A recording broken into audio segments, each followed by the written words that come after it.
चला तर आपण समीकरण हा धडा शिकत होतो, इयत्ता 6वी समीकरण. चला त्याच्यापुढे आता प्रश्न तुम्हाला येतो शाब्दिक उदाहरण कसं सोडवायचं. आता एक बोर्डवर तुम्हाला एक शाब्दिक उदाहरण दिलेलं आहे. जास्मिनकडे काही रुपये होते. जास्मिन नावाची मुलगी, तिच्याकडे काही रुपये होते. किती रुपये होते आपल्याला माहिती आहे का? तर नाही माहिती. पण तिला तिच्या आईने 7 रुपये दिल्यावर तिच्याकडे 10 रुपये झाले.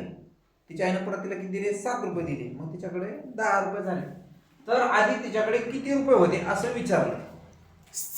आपल्याला तोंडी तर लगेच उत्तर येऊन जाईल, पण आता आपल्याला माहिती का आधी किती रुपये होते? नाही. उत्तर कसं लिहायचं? समजा आधी तिच्याकडे x रुपये होते. समजा आधी तिच्याकडे x, हे x आहे, x रुपये होते असे मानू. असं मानायचं आपण. आपल्याला काही बी मानता येतं इथं. बरं काय, इथं एक्स मानता येतं, वाय मानता येतं, ए पासून तर झेड पर्यंत कोणतंही लेटर तुम्ही इथं मानू शकता. मानायचं का? कारण आपल्याला उत्तर काढायचं. आता बघा, गणितानुसार, गणिताच्या अटीनुसार काय सांगितलं त्यांनी की समजा आधी तिच्याकडे किती रुपये होते समजा आपल्याला माहित नाही, आपण एक्स मानलं, हे एक्स मानलं. तिच्यानंतर बघा जास्मिनकडे काही रुपये होते. किती रुपये होते? तर 1 रुपये होते असं आपण मानलं. नंतर तिच्या आईनं तिला परत 7 रुपये दिले.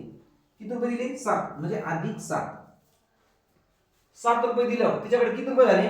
10 रुपये झाले. 10 रुपये झाले. हे झालं समीकरण. याला नाव द्यायचं समीकरण नंबर 1. का समीकरण? का कारण याच्यात बरोबरचं चिन्ह आलं. मी तुम्हाला आधी प्रॅक्टिस करून घेतलं. काय सांगितलं की जर एखाद्या समीकरणामध्ये बरोबरचं चिन्ह आलं तर त्याला समीकरण म्हणायचं. हे समीकरण आहे. x अधिक 7 बरोबर 10. चला आता आपल्याला काढायची किंमत x ची. बघा x बरोबर हे 10 जशाला तशी, हे 10 जशाला तशी, हे 7 इकडे अधिक आहे. हे जर हिने जर साईड चेंज केली, उजव्या साईडला गेले तर हे अधिकचे काय होणार? -7 होते. इकडे बघा, इथं वजा असं तर इकडे गेले तर अधिक होणार. इथं अधिक असं तर तिकडे वजा होतात. इथे जर 7 भागाकारामध्ये असेल तर इथे गुणाकारामध्ये जातात. इथं गुणाकारामध्ये असेल तर इकडे भागाकारामध्ये जातात.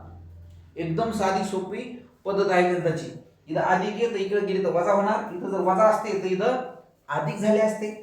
इथं गुणाकारामध्ये असतं, हे जर गुणाकारामध्ये असतं तर हे इकडं भागाकारामध्ये गेलं असतं.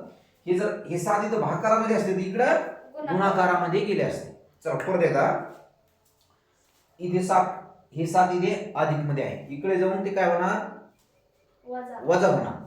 जर हे 7 इथे वजा असते तर इथे जाऊन अधिक झाले असते. हे 7 याच्या गुणाकारामध्ये असते, x च्या गुणाकारामध्ये असते, हे इकडे भागाकारामध्ये गेले असते, म्हणजे 10 भागिले 7 झाले असते. आणि 7 इथं भागाकारामध्ये असते, म्हणजे x/7 असतं तर हे 7 इकडे गुणाकारामध्ये गेले असते. चला आता पुढचं बघा, पहिल्यापासून सांगतो तुम्हाला. समजा आधी तिच्याकडे किती रुपये होते? जस्मिनकडे 1 रुपये होते असं आपण मानलं. बघ 1 रुपये. नंतर तिच्या आईने किती दिले? त्याच्याकडे 7 रुपये दिले, म्हणजे अधिक दिले ना, तर म्हणून इथं अधिकचं चिन्ह. तर उत्तर किती आलं? 10 आलं. हे झालं समीकरण नंबर 1. चला हे 10 जशाला तसे, हे अधिक 7 आहे, हे अधिक आहे, हे इकडच्या साईडला गेले ते काय होणार? वजा 7. चला 10 तून 7 गेले, 10 तून 7 गेले 3 राहतात ना. 10 तून 7 गेले 3 राहिले. x ची किंमत आली 3. म्हणून पण x म्हणजे काय? x म्हणजे काय? ही तिच्याकडे आधी असलेले रुपये, म्हणून असल्याचं. म्हणून जास्मिन कडे सुरुवातीला किंवा आधी किती रुपये होते? 1 रुपये होते. म्हणजे 1 रुपये होते म्हणजे किती रुपये होते? 3 रुपये होते. जास्मिनकडे आधी किती रुपये होते? 3 रुपये होते. 3 रुपये म्हणजे आपण काय मानलं तिथं? x मानलं. समजलं का? काय मानायचं आधी? x मानायचं. आणि x म्हणजे काय? 3 रुपये. अशा प्रकारे गणित तुझे संपलेलं आहे. अशा प्रकारचे आणखी 4-5 गणित घेऊ आपण, म्हणजे तुम्ही आणखी याच्यामध्ये पक्के होऊन जाता. ठीक आहे, लिहून घ्या.